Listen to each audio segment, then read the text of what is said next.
Pecahan Tito-Stalin atau disebut juga perpecahan Yugoslavia Soviet adalah puncak dari ketegangan antara pemimpin Yugoslavia Josip Broz Tito dengan pemimpin Uni Soviet Joseph Stalin setelah Perang Dunia Kedua.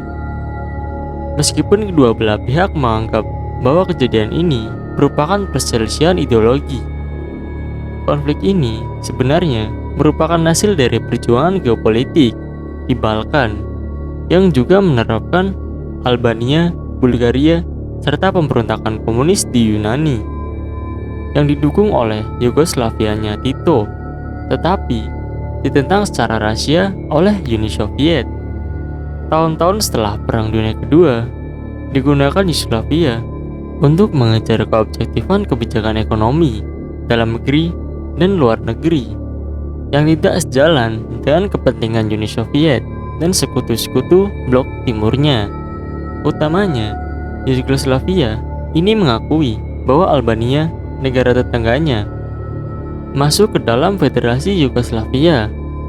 Hal ini menyebabkan atmosfer kegelisahan yang meningkat di kalangan pemimpin politik Albania dan memperparah ketegangan dengan Uni Soviet yang berupa menghalangi integrasi Albania Yugoslavia. Dukungan Yugoslavia kepada pemberontak komunis di Yunani yang bertentangan dengan keinginan Uni Soviet semakin memperparah situasi politik. Stalin berusaha menekan Yugoslavia dan mengendalikan kebijakannya melalui Bulgaria sebagai perantara. Ketika konflik antara Yugoslavia dan Uni Soviet menjadi terbuka pada tahun 1948, hal ini digambarkan sebagai perselisihan ideologi untuk menghindari pengaruh perebutan kekuasaan di dalam blok timur. Perpecahan ini mengantarkan pada pembersihan periode Informbiro di dalam Partai Komunis Yugoslavia. Kejadian itu disertai dengan tingkat kekacauan yang signifikan di ekonomi Yugoslavia yang sebelumnya bergantung kepada blok timur. Konflik ini juga memicu kekhawatiran akan adanya ancaman invasi Soviet dan bahkan upaya kudeta oleh pimpinan militer senior yang memihak ke Soviet.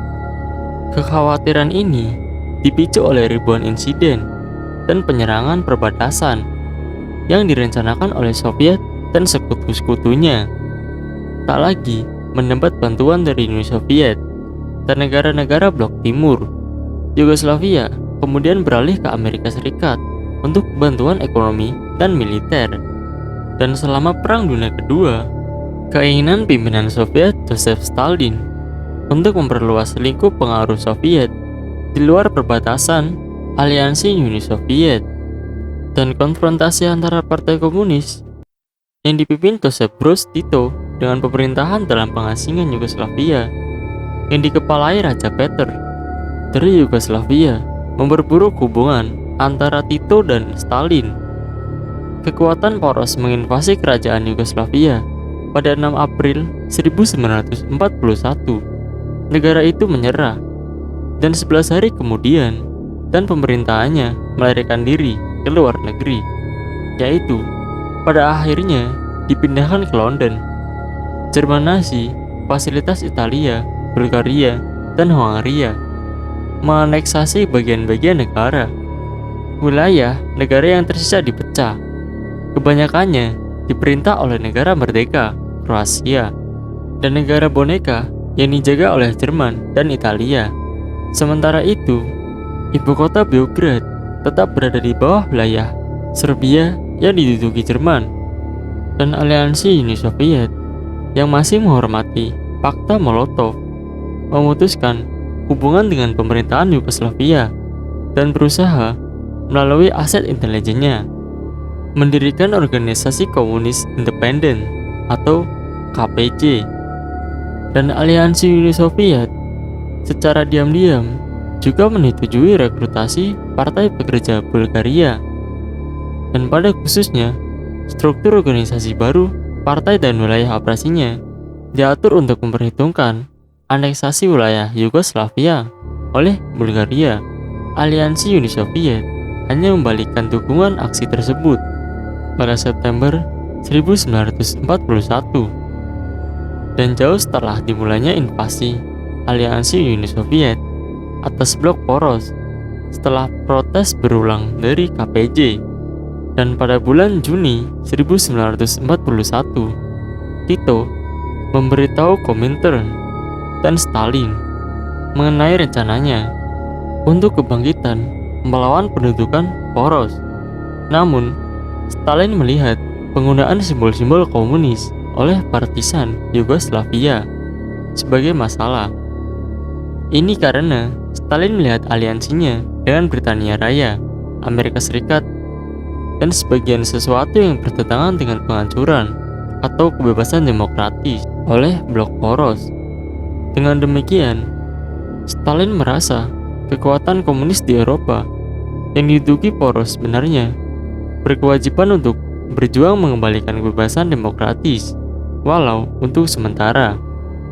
Dalam hal Yugoslavia, hal ini memiliki arti bahwa Stalin berekspektasi terhadap KPJ untuk berjuang mengembalikan pemerintahan dalam pengasingan. Sisa-sisa angkatan darat kerajaan Yugoslavia yang dipimpin oleh Kolonel Draza Milovic dan diorganisasikan sebagai pejuang gerilya Chetnik yang telah berupaya merestorasi Raja Peter yang kedua. Dan pada Oktober 1941, Tito bertemu Mihailovic 2 kali untuk mengajak berjuang bersama melawan poros. Tito menawarkan jabatan kepala staf dari angkatan partisan, tetapi Milovic menolak tawaran itu.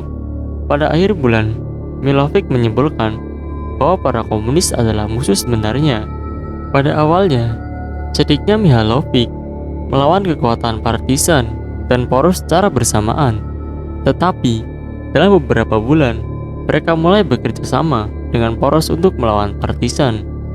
Dan pada bulan November, partisan melawan Chetnik sembari mengirimkan pesan ke Moskwa untuk memprotes propaganda Soviet yang memuji Mihailovic, dan dilakukanlah pembersihan yang kemudian disebut sebagai periode Informbiro, yang berarti periode Kominform.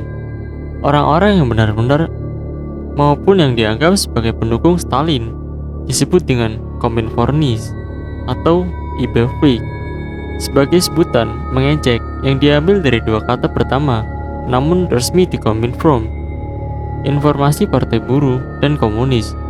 Ribuan orang dipenjara, dibunuh, dan diasingkan menurut Rankovic. Sekitar 51.000 orang telah dibunuh, dipenjara, dan dihukum kerja paksa. Berbagai tempat, termasuk penjara asli maupun kamp penjara di Stalargradiska dan bekas kamp konsentrasi Usted di Cesnovac, digunakan untuk menahan para tahanan. Pada tahun 1949, kamp penjara bertujuan khusus untuk kominformasi laki-laki dan perempuan telah dibangun di masing-masing pulau Atlantik, Goli Otok, dan Stephen Gruch. Dan itulah perpecahan Tito Stalin. Mohon maaf apabila ada salah penyebutan nama tokoh dan tempat.